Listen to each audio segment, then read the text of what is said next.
Trump advisor Kellyanne Conway appeared on the Sunday talk shows this past weekend to tell Fox News' Chris Wallace exactly what she thinks of the corporate media's coverage of Donald Trump. Take a look.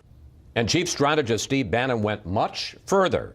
Quote, "The media should be embarrassed and humiliated and keep its mouth shut and just listen for a while." But Bannon wasn't finished. "The media has zero integrity, zero intelligence, and no hard work. You're the opposition party, not the Democratic Party. You're the opposition party." Kellyanne, do you understand how offensive that is? I understand how offensive it was to never be taken seriously that Donald Trump could be elected president. On great days, we were ignored. On most days, we were mocked. A lot of us reported on it fairly, and that's a different issue. No. It is the issue because it extends into this presidency, Chris. You can't put a piece of tissue paper between the way Donald Trump was covered as the Republican candidate, the Republican nominee, the president-elect, and the president. It's all the same. There's no question that when you look at the contributions made by the media, money contributions, they went to Hillary Clinton. We have all the headlines. People should feel embarrassed. Not one network person has been let go. Not one silly political analyst and pundit who talked smack all day long about Donald Trump has been let go. They're on panels every Sunday. They're on cable news every day. Who's the first editorial writer? Where's the first blogger that will be let go that embarrassed his or her outlets? We know all their names. I'm too polite to call them out by name, but they know who they are. Now, Kellyanne Conway is obviously trying to out-Bannon Steve Bannon, who just last week said that the media is the opposition party. Kellyanne Conway obviously clearly believes that, but she thinks that we should go a step further than when Bannon suggested that the media should keep their mouth shut. She actually wants people to lose their jobs if they report negative things about Donald Trump. According to Conway's appearance on Fox News this past Sunday, Donald Trump got far more negative coverage than anyone else in the campaign. What are we going to do?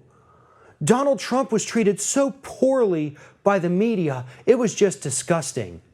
You know what? She's right, because remember all those times when the media was talking about Donald Trump in those Benghazi hearings, and Donald Trump and his private email servers, and then Donald Trump, maybe he's too sick to be president, or Donald Trump being a socialist, or Donald Trump, being an... oh, no, those were the Democrats who were attacked by the corporate media at every given turn.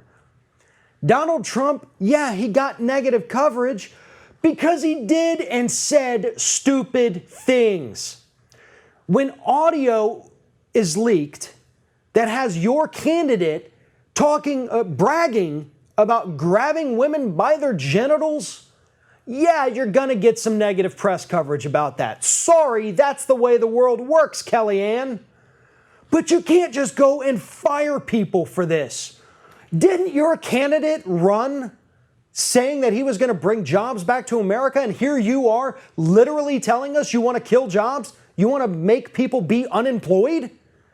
That's not how it works. You may not like the media, but that's because you're an idiot. When you say stupid things, when your boss does something stupid or racist or irresponsible or illegal, it is the job of the American press to report about it. And I'm sorry that that offends you, but you know what? The truth isn't always pretty. And as it stands right now, we're not seeing media outlets report lies about your candidate, except maybe Fox News, the guy you were talking to. Other than that, people are just reporting what's happening. I'm sorry that your boss is so concerned about his crowd size and feels the need to lie about it. We have pictures. Pictures don't lie. I'm sorry that your boss, I guess, ordered a Photoshop of his hand so that it looked bigger when he was patting President Obama on the back. The Getty Images picture of that release clearly shows that there was manipulation of the official photo that the White House released. I'm sorry that you hate the truth so much, Kellyanne, but that doesn't mean that reporters need to be fired. All it means is that more reporters need to be hired in order to keep up with the constant bullshit that is coming from you and your boss. Because right now, there's simply not enough people, there's not enough hours in the day to talk about all of the horrible things that we have seen from the Trump administration in just their first 2 weeks in office. So let's not fire members of the media. Let's go on a hiring spree. Let's show Kellyanne Conway just how oppositional the media can truly be when you turn us into the enemy.